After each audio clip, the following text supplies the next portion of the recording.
Merci Tozoko ba toujours l'interview na biso mkola leo te retrouver Ken Piana avec Kabose Boulembi awa na morgue ya cinquantenaire ba kolela toujours le PDG Michel Adilouya. Bonjour Ken Piana. Ouais, bonjour Abiri, bonjour bandeko nyonso o ba Holanda biso na pesi nanu ba condoléances à trop na bandeko na biso Mirador TV.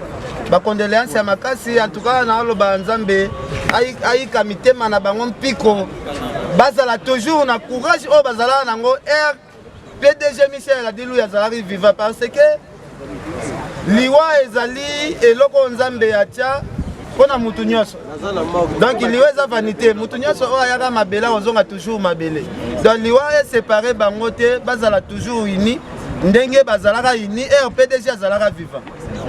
Ok, merci Kabose Boulembi. Tout le monde peut avoir la matanga impression des amis par rapport à obsèque. L'impression c'est que la présence de Bissot parce que PDG Michel Azara qui est social. On va nous partager. Beaucoup bien. Nous allons voir la été parce que pour mais en réalité boye PDG a soumis nanité.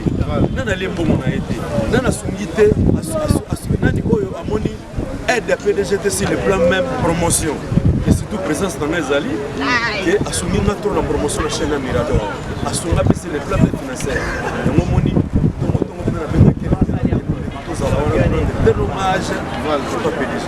Ok, merci bien, mais tu as remarqué le mot à part Kabose Moko Ken Piana, journaliste de Belé Opéa, il y a King Awa, tout le monde a babandé au Ken de tout qui peut éviter tout le monde par monanité, et puis voir même naba musicien au babé Tarabango tout le temps, Nakati ya Mirador et puis naba artiste et comédien. Tout le monde va être révolutionnaire après ça. Merci beaucoup tant que révolutionnaire. Avant de répondre, na Kabose merci à trop. Kabose est artiste et qui ndaka poto afin de saber mouvement na c'est ce qui va tout battre à la ndenge Kabose azaboye. Na limite que leader moko pe wa leki na aspect na beauté pe bazati azaka ndenge moko na ba musicien. Zolo ba bongo po moni Kabose te oui. Papa, au moni mutu o alakisi que alinga kabino, il faut pas soutenir yepé. Mirador ebeta la musique ya ba artiste belete. Comment il a se retrouver yemoko? Et là c'est que azana bolingo ya Mirador ya ngomoko te mais ana bolingo ya presse, ya biso ba journaliste. Parce que ngana mona tozo matanga ya Masanaso Carlos Elikia na CMB Kabose aya. Donc Kabose chaque fois qui problème est frappé presse aya ka yanga na senga tozo musique ya Kabose. Comme il y a zana bolingo na biso. Biso pe toza na bolingo na e. To beta musique ya Kabose pona mbongo te. To beta pona bolingo o ya zola kisa biso. Donc yo soko oyebisanga ba journaliste belé à TV ba yete. Premièrement, tant que révolutionnaire, on a eu des journalistes qui ont présenté des émissions à la télévision. Mingi pe bana ba mi. Mibi na sensi nini boyebi ke bakanga belé pe bazoyi ba chombo ba nini ba biso to kenda makala ya olobeli mutu vérité ke makala mais journaliste belé ba kena makala nezaka ya kimoyi. Donc ba journaliste belé pe o mona kana TV ya basi ba présenter des émissions. To kende pa to zone pa mingi ba bandum bandeti. Azaka likona kwa kibo e pa ba tu ba mona ka mi pende akoli sala marché. Donc na ya bisa ba ya belé ya Ken Piana. Ozo comprendre. Donc kama na hotel soki bango ba yete donc kama te.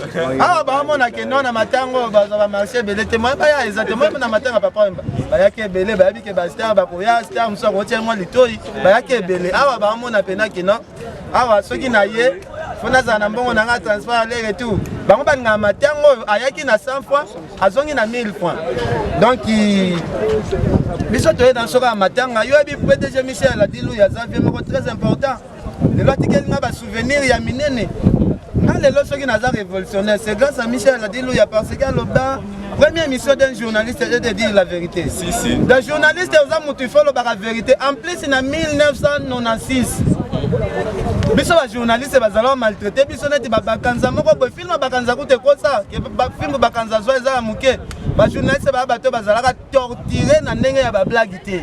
Mais Michel Adilouya sala maman na mars na 1996 na boulevard wana marche ya munene ya liberté de la presse. Na si marche wana lelo soki lelo to sala émission to za libre bo yo kasi Congo ya kala yo sala na Kabose émission bo o so pena occasion pena ba kanga ombilele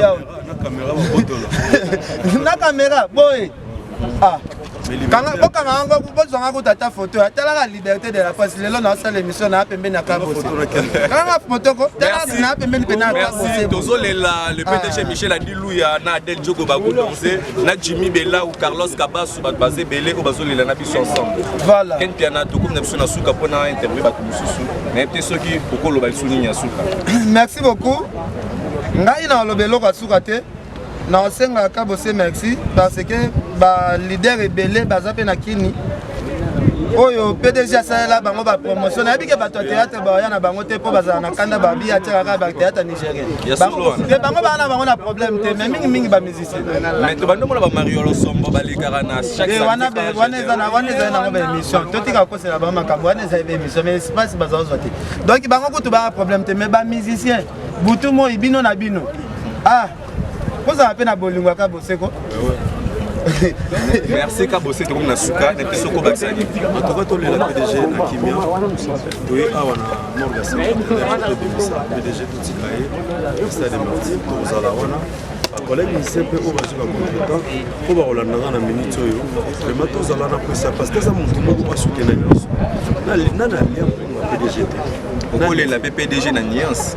yo olingi makambo tro toza na morte yakaniasi na podiumkabosamonana te balele na martyr nazalaki na voyage papa matanga président Sonio Tiomo onéglige omonana te ngaku nde naza boye te ye longola na liste ya bato ya négligence pardon toza na morte nayiba esprit ezala moko toza na morte kabose poulebi merci à Clémence Clacla moi si à Louis Van Damme de Paris qui est un Adel Diogo Bagudonze Jimmy Bella partout na Afrique du Sud bazolanda biso bazolé l'ensemble des navires. Merci beaucoup Adel Diogo Bagudonze Dani Pova Zeti Kiri Vero Kiri et Jenny Kumbela venanga papi Kelly oyebi Angel Moussoeli Makizembe nazobwaka bino na ngai nabwaka nanga mutu te donc nabwaki bino kaka na mama mawa pe nakobwaka bato pol esenga lobi mpe mo bakodi ya batolela mpe bien te tala bajournaliste lelo na comprendre ke bajournaliste baa na mbongo te tala parking eza vide soki matanga musicien olinga mona awa tu bakamion etondi